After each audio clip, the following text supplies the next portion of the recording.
how do we get back on the horse?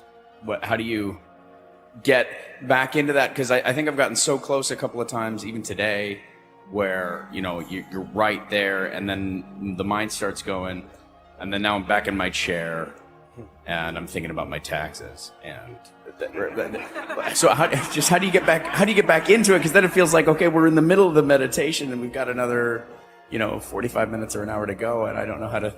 Like, I was so close, and now I don't know how to start again. So that's. You want me to throw you a lifesaver, huh? So how many people has that happened to?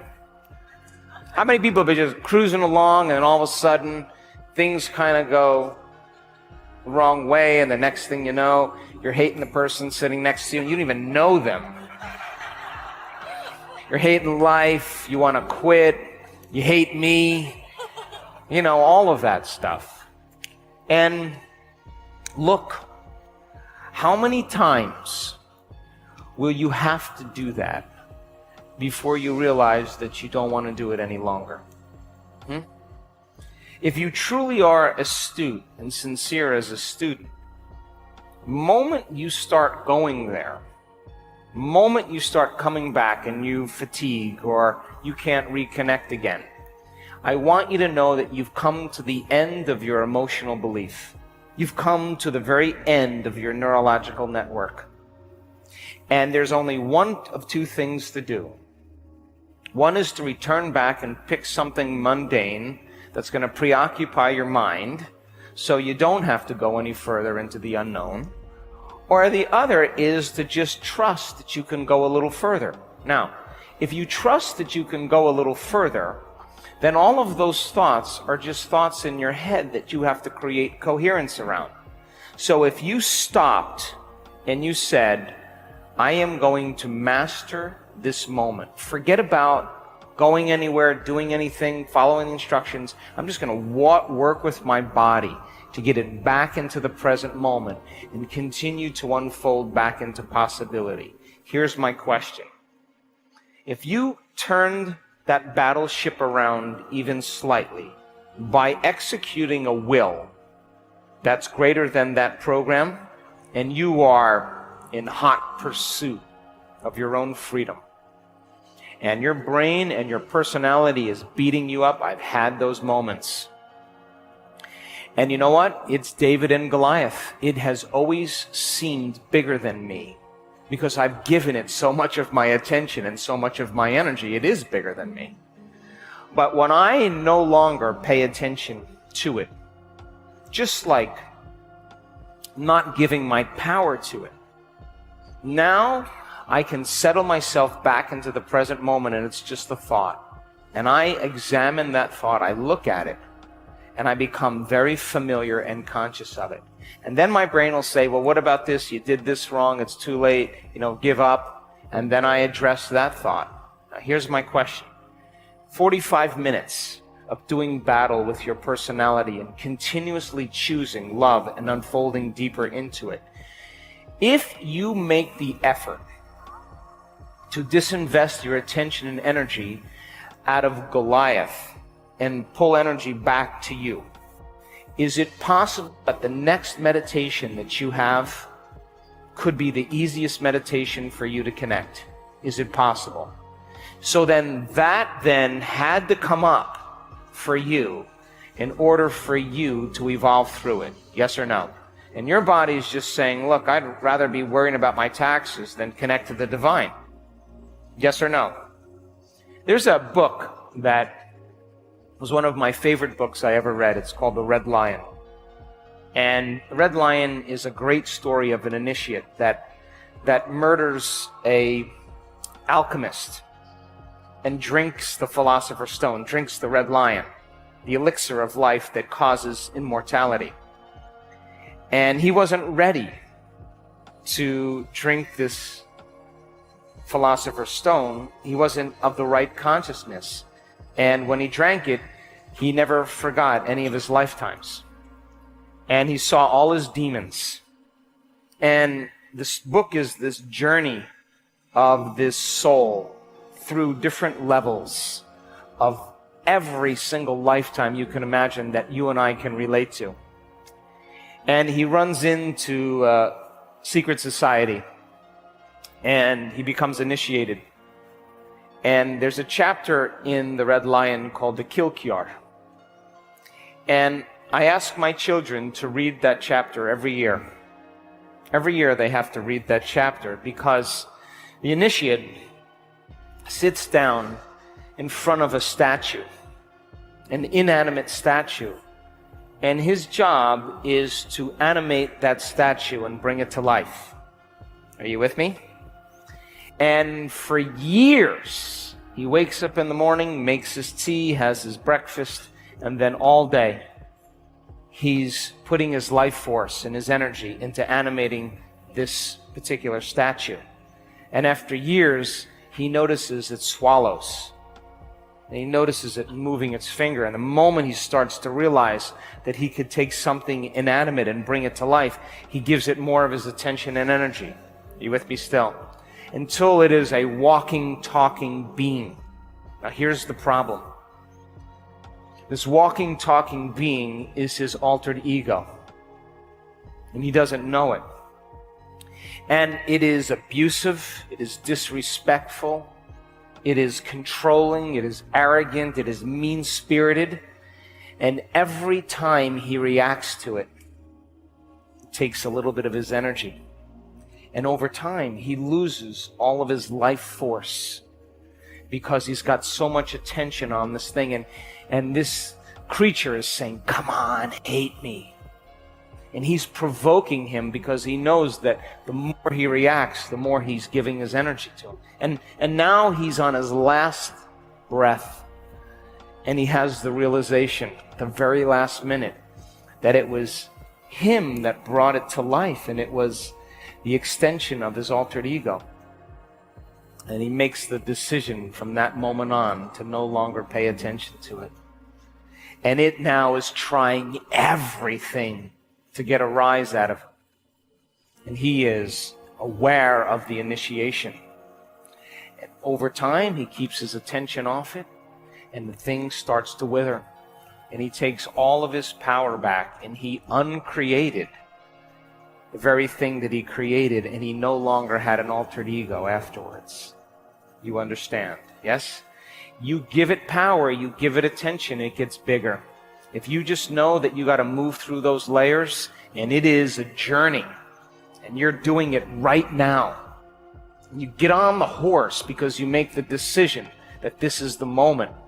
And when your body gets frustrated and gets emotional and you go in the high beta, that is the defining moment for you to settle your brain and body back down into the present moment and unfold back into possibility. And I have done it tediously for hours. And just when I thought I couldn't go any further and I said, I'm done, you go a little further. And that's when you step into the unknown and it just falls away. And you will say exactly what I say every time it happens. That was so worth it. Why meditation, to answer your question? Because meditation is all about getting beyond your body, getting beyond the people and things and places in your environment, and getting beyond time. When you react to someone or something, and you turn on that fight or flight nervous system, there's an imbalance that's taking place in your brain and body because the chemicals of stress arouse us because there's danger out there, or there's some threat, or we can't control or predict something, or that we have a perception that things can get worse. That primitive system has been very adaptive, especially if you're being chased by a saber-toothed tiger. Fear is adaptive. You don't want to turn around and try to pet it. It's not going to work, right? The best thing to do is to have that fear response. Or if you're protecting your family, then fear turns into anger, and now it's adaptive because you have to protect the people that you care about and love. So it's been very adaptive, but the complexity of life has created, some really big problems, because now it becomes very maladaptive when it's an email or the coworker that's sitting next to you, or traffic or the news or whatever. So when you turn on that system and you can't turn it off, now you're headed for some type of disease because you can't live in emergency mode for all that time. So anything you do that puts you out in nature, and takes you from the narrow focus of your problem to an open focus of water and waves and an infinite space, and your brain is in nature, and you're no longer focusing, you're taking your attention off it.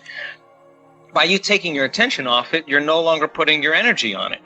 And you're disinvesting your attention and breaking your association to that problem. Now, that's called emotional intelligence. And exercise, surfing, dancing, whatever people are into, crochet, tennis, whatever it is for the person to just break away from their life, it's not that you react. We all react. The question is, how long are you going to react? That's the real question. So now, when you're living in by those chemicals and you're being chased by Tyrannosaurus Rex, there's only three things you care about. Your body, like I got to put attention on my body because I may get eaten. Where in my environment am I going to go? What's the best route to take? And your attention is on that beast because it's chasing you. And time, like you're preoccupied with time. I only got a short amount of time to do this. So 70% of the time, people live in aroused states because of the hormones of stress. So they believe they're their body because that's where all their attention is. They believe that their identity is connected to people and objects and things and places because that's what makes up our environment. And, of course, people are always trying to predict the future based on the past, and they're never in the present moment. So the very hormones of stress heighten our senses, cause us to become materialists, and we narrow our focus on the danger. That means then, the more the emotional reaction you have to that email, the more you'll pay attention to the person who sent it. And if you place your attention on that person, you're giving your power away to that person because that's where your attention is. So by you breaking free from your emotional reaction, you disinvested your attention, and now you broke the refractory period of that emotion. Some people will do that for days, right? And it'll turn into a mood and then a temperament. So why meditation, to answer your question? Because meditation is all about getting beyond your body, getting beyond the people and things and places in your environment, and getting beyond time. And if you can forget about your body, you become nobody. If you forget about the people in your life, you become no one. If you forget about the things you own, you're nothing. And if you're not thinking about where you need to go or where you're sitting, you're in nowhere. And if you're not thinking about time, you're in no time. And that's the moment you're no longer putting any of your attention on anything material. And now you pure consciousness, and that is the moment you start walking through the door to the quantum field. And you can't enter the quantum field as a somebody. So point number one. The purpose of meditation is to get beyond yourself. Point number two, the purpose of meditation is to get beyond that analytical mind of yours. And what separates the conscious mind from the subconscious mind is the analytical mind. So 5% of your conscious mind is made up of things like logic and reasoning and will, and your subconscious mind is made up of all these habits and behaviors and unconscious emotional reactions and beliefs that pretty much we do on a daily basis until it becomes a skill or a habit. So then you can't change those subconscious states with your conscious mind. So it turns out if you can teach someone how to slow their brainwaves down from that aroused beta state into alpha and begin to slow the brainwaves down into theta, now they're in the operating system where they can begin to make those changes in the subconscious. So then we teach people how to regulate their states, and it isn't actually hard. All it requires is you to just follow some certain instructions, just like you would learn how to surf. And if you follow the instructions and you do exactly what we tell you to do, we've got thousands and thousands and thousands and thousands of scans to say that just because you think you have a busy mind doesn't mean that you can't meditate. Actually, you can. Right.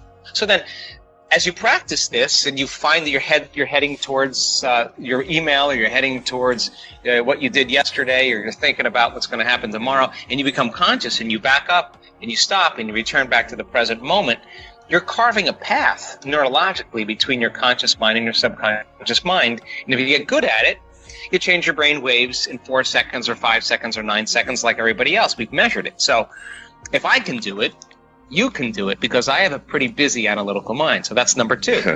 The third thing is that meditation, the exact translation of the symbol that's used in ancient texts, means to become familiar with. So if 95% of who you are is a set of unconscious thoughts, automatic habits and behaviors, and emotions that you're addicted to, then if you're sitting in a meditation and all of a sudden you're becoming conscious of your thoughts and you're becoming familiar with them, you're becoming aware, and you start noticing your habits, and you start paying attention, observing that, oh my God, I've been living in guilt. I didn't know it was guilt because it just feels like how I always feel. The moment you start becoming familiar with those states of mind and body, you're no longer the program. You're the consciousness observing the program, and you begin to objectify your subjective self. You're pulling out. In other words, who is doing the observing of your thoughts? That's who you really are when you're conscious and you're not immersed in the program. So then, that's the old self. So now, how you think, how you act, and how you feel is called your personality. And your personality creates your personal reality. So if you want to create a new personal reality, you got to change your personality. So now you're conscious of those unconscious states, and you're so conscious of them that you'll never go unconscious during your day. And the thought that I can't, or it's too hard, or I'll start tomorrow, or you're angry, or you're frustrated, you'll become aware that you're doing that, and it won't happen. So now you're in the unknown. So then you say, all right, what thoughts do I want to fire and wire in my brain?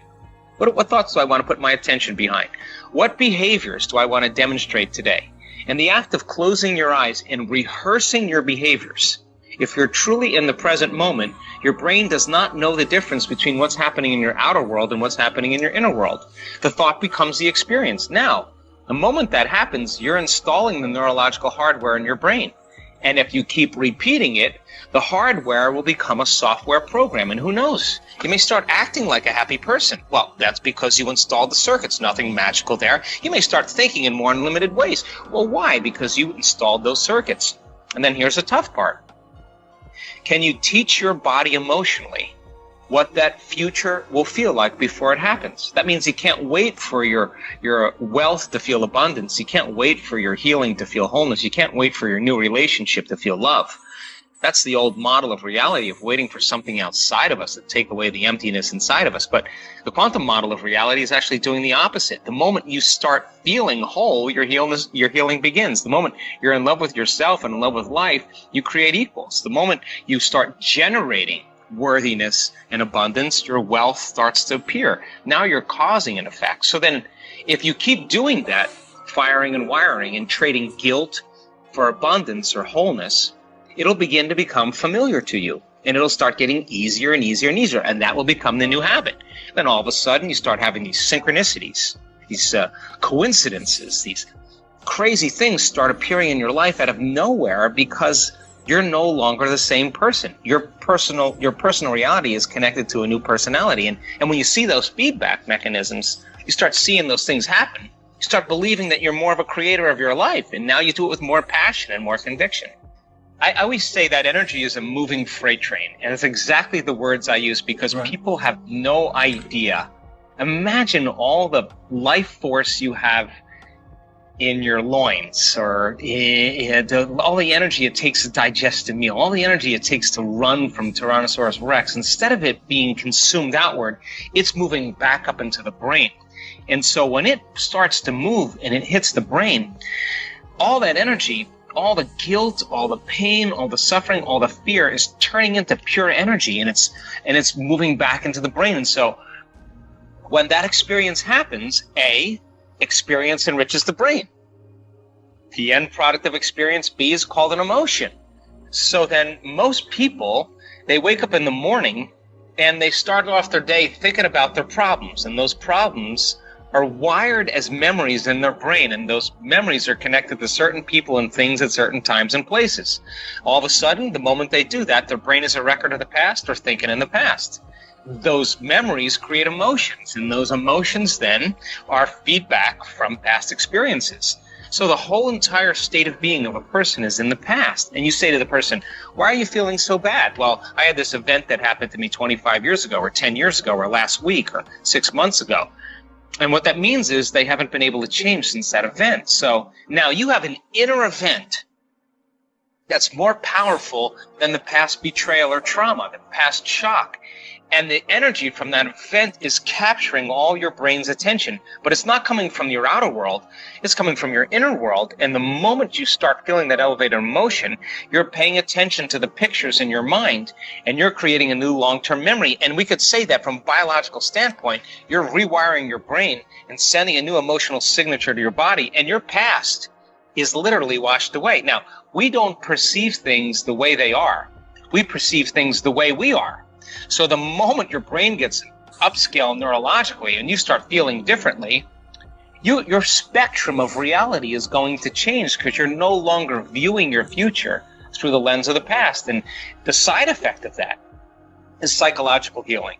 It's emotional healing. It's people get their hearing back. People get their eyesight back. People get their cancer to go away. All their skin conditions disappear. I could go down the list in 1 second. In 1 second, they get a biological upgrade.